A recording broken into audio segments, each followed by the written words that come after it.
when we had held the square. They'd announced that they were going to come in and evacuate us.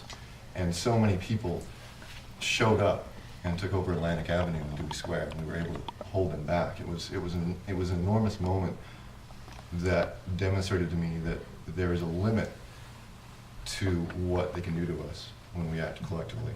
And that's what I sort of think of when I think about Boston. So I'm going to start out reading by from Beautiful Enemy. And I should say that I have some chaps of Beautiful Enemy and one of Josh there. And these normally go on sale 2 for $10, but because we're here supporting this space, if you guys want to take a copy, please do, and just sort of drop some money into the box over there. All right, so Beautiful Enemy for us. Star by no star, dark wailing choke in the throat, extinguish.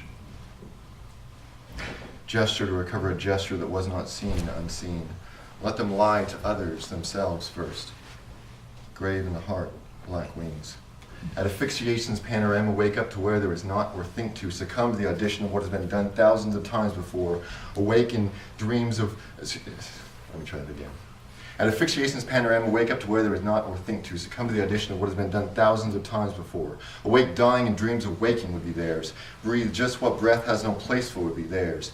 They are a memory, we thought, but no, it turns out we are theirs. Hide and be tried, say nothing, for life, prosthetic life filled in death. Arrest in or out, invisibility, static gasp, end in strife, long orchestration of refusal, light the banality with no dresses to wear. What was it we risked with such clear-eyed care we could not see the end of? There should be something we saw that approached our seeing blindness, or is it a narrowing tunnel of rage is what we risked? Even with sunshine where it was, is, how could it be said for years? Love was dying because it was. Even tenderly at night, a window, eyes watch the street lamp and were afraid, lying, see them, even now, search them out deceitfully, unsure where love is or why. No one else can, empty light and loving dark, how nothing still has ever approached. Light occluded the echo in theirs who are worth it exactly, and store the torment and relief. Dig it out of the belly skin, live on hair split by bone, and also the dead stare of an alien's head, the balls of more than one pervert, pandas, winding cacti, debts, loss, mud, text messages, coincidence, ambitions, sadness, women with no thumbs, men with no ears, a line cut through the whole body. An empty house except for us. Say the light drove through the back of our heads from that night on. We knelt down in darkness and for that struck back later in retaliation. Or into the trees abstract, locked down through bright wide square, the public picture. What we're afraid of, even now, is neither the hand nor the arm, but the elbow that bends the light in right angles. Mound of fire inveterate. Say their rage is neither theirs nor rage. Rage absolute. The street rumble particles, air of desiccation, motes, bloodlust, cursing, and catinations until they collapsed. Death threats until the lapse. Vicious plans concocted and perhaps carried out. Time of riddance, smoke, and too full fear. Time of walks, no more. Time of wires hurtling at themselves. Time of insurrection and abuse.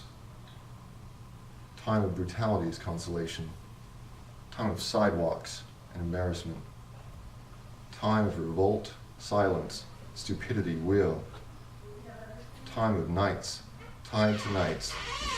Time of burned documents, of buy now, pay later. Time of broken stone, teeth. Time of tunnels, in their own words.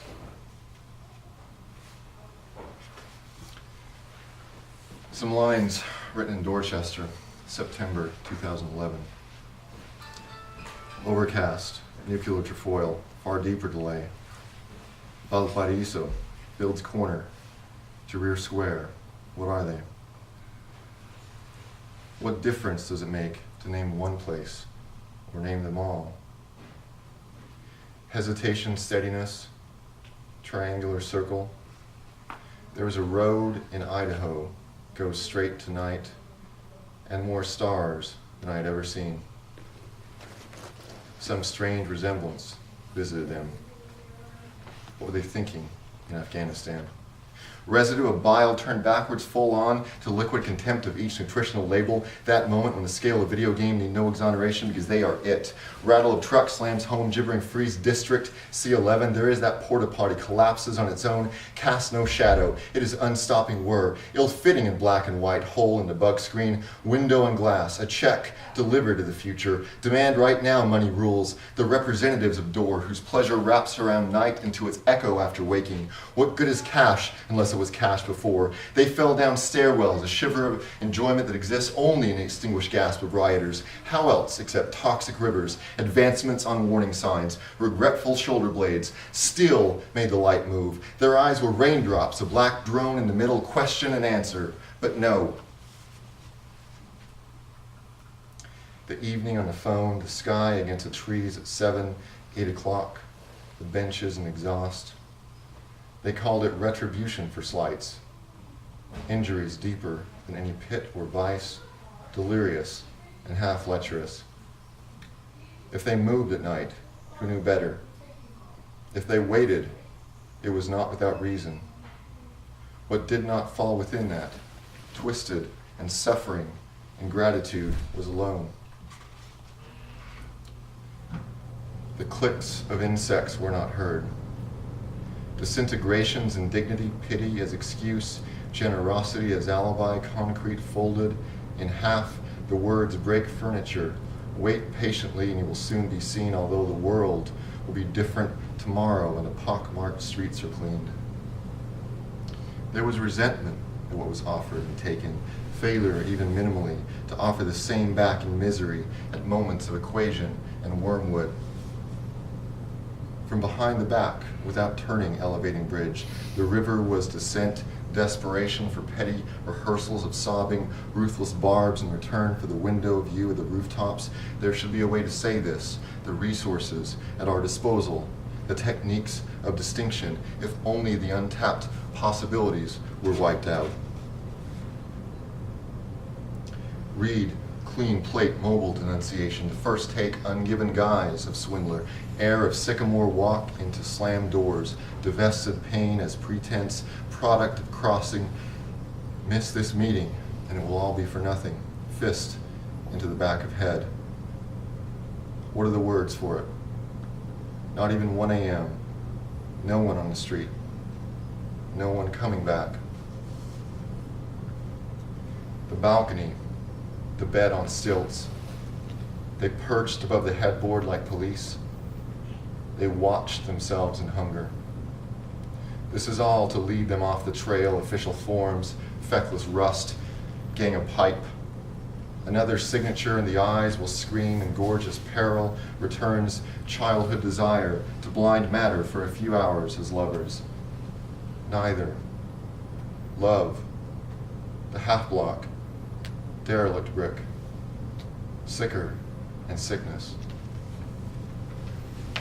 All right, so I'm going to read a poem. I read this last time Josh and I read together in Boston. It's a poem of Olson's. It's kind of terrifying in a good way to sort of be reading it here. Or it's a poem about Olson, not a poem of Olson, but it's sort of terrifying to be reading it here in Gloucester. I don't know if you guys know Olson's poem. There was a youth whose name was Thomas Granger. I mean, he's sort of citing from Bradford there. And I did my dissertation on early American lit, and I read a lot of Bradford, and I was interested in thinking about the way that poem engaged in authority and bodies and sexuality, and so I wanted to respond to it and link it to one of my favorite Boston poets, John Wiener's. So I'm going in and out of things Olson says, things Olson cites from Bradford, things that Wiener's writes to Olson, and then some of my own here. There was a youth whose name was Thomas Granger, said Olson. This is for Haiti. I cannot talk of how it is like Boston and Allen, what it would be like if I lived that kind of life, making my devotions to what sends it all in across the water, giving the rest up 4 walls for temple walls. Only I know it's not like that, said Wieners to Olson, November 24th, 1957. Yea, some preferred and chose the prisons in England rather than this liberty in Holland with these afflictions, says Mr. Bradford. At noon, a midnight escape from the orphanage where his where his uncle had placed her son. Then my thoughts on you, broke glass hexagonal nicks, Nike looted on Detroit rims, fires in Piccadilly, I dream of, drunken bug screen of high finance and fishnets lean, things fearful to name, have broke forth oftener than once in this land, said Mr. Bradford. And no man now thought he could live except he had cattle and a great deal of ground to keep them, all striving to increase their stocks. By which means they were scattered all over the bay quickly, and the town in which they lived compactly till now was left very thin, and in a short time almost desolate. You, Wieners, on the street where I collapsed behind the State House, lusty paranoia of truth that twists out the heart's sweat, intricate flash of cocaine that pain can recognize, you and your wife, dark and handsome poise, my thoughts cops burning, those would set them on fire, their accidental flesh flaying the gymnastics of badge in our future stone shout, and elsewhere, let me tell you, never had I felt possibility like police on fire. I dreamed I stood upon a fire, the infinite ocean surging against, breaking the line and surging, intense love, Olson, infinite ocean, not mares and cattle. All right, so when I was on Facebook, sort of talking about this event, I was, for reasons perhaps I wouldn't sort of make sense to explain. I said that I was going to read a poem tonight called "End of the World." And it was going to be about, let's see if I can remember these things. It was going to be about Ford F-100, 1974 F-100 series. Medicaid estate recovery, revenge porn, and tight pants. And I got at least a few of those things in here. I wrote this last night. This is called End of the World. Mao was the last Puritan. We start, or not at all, a combustible. But I have seen, and many there were, their eyes shone down this cellar psychosis alone. I remember my first months in Boston. Jeffrey Hill said something like this: Dickinson at her best, I'm with her, but not the rest. Easy for the fetishist. But to cross the absolute is something else. When I will masturbate to plucking my eyebrows, I will have known how hard to let go, which I'll never do, T-18 of the F-100 series 1970s granny gear. If by it, I can peer into anything that is an origin, a specter of nothing, to take on revenge that exists in real history, embolden what has made us. Think of Chiquita Banana as paramilitary Santa Claus, so why can't I want the end of Medicaid estate recovery? Why can't I want you on the Mars rover? I'm writing this day by day the night before like a fuck-off knows revenge is on the internet where I'll post your tits until police bash your head in. Please know that we're with you, Chiquita Banana. It's true. Then, when I piss myself in a bar and where for fucking once I could not say, send me walking through Lowell, 1834 mill strike, so death can go on the intersection of Bowdoin and Geneva is a split no polemic can solve. My mother, who took a correspondence writing course and paid a faceless man to send her stories back to her marked with red pen. This is the reason to say this, or that I want you lifted up, screaming with pleasure in the arms of the lover I would have murdered until history has no more use of modals. All right, I brought with me a translation I did of a part of Raul Sarita's Purgatory. And you're free to grab this. This is put out by Free Poetry at Boise State. And I didn't have any other copies left to make copies. Like they encourage you to sort of make copies and distribute them. I didn't really have any other copies. except two copies. One, a copy that Sudhita had actually inscribed to me, which is the one I made copies of, which is kind of pretentious and embarrassing to sort of distribute. But the only other copy I had was the copy that I inscribed to my girlfriend, and I felt that would be even more embarrassing, so I chose this one. So if you want to grab these, feel free.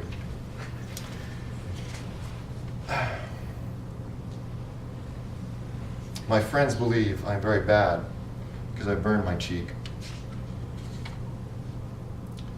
Devotion. Life is very beautiful, even now.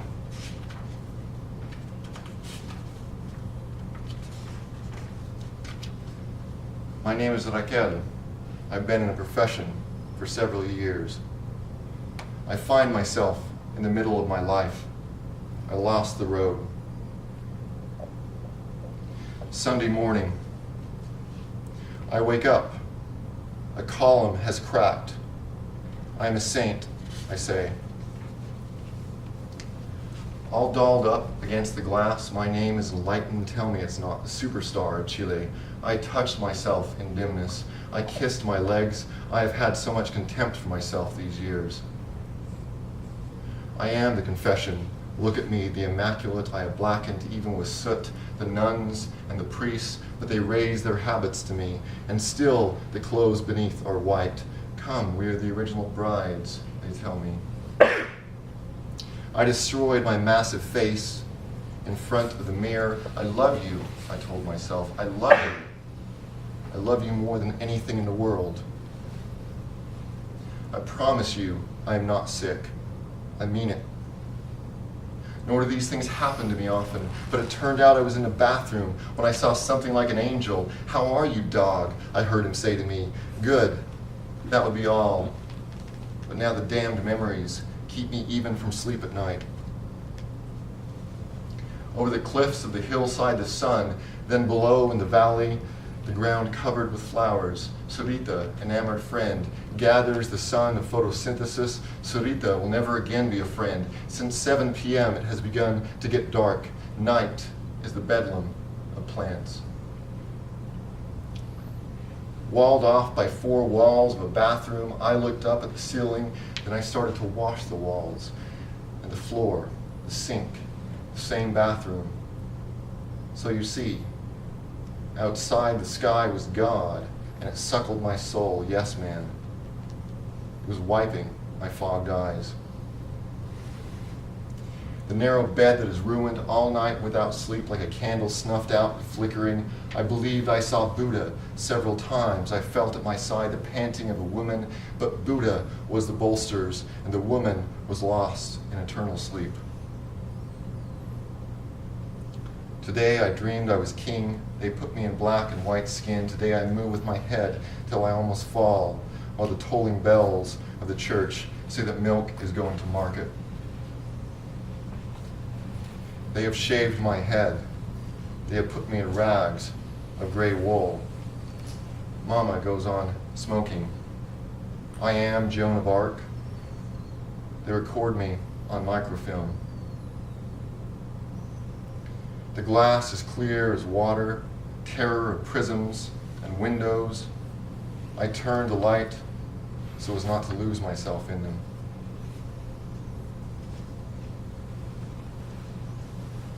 Sunday morning, epilogue. A column has cracked.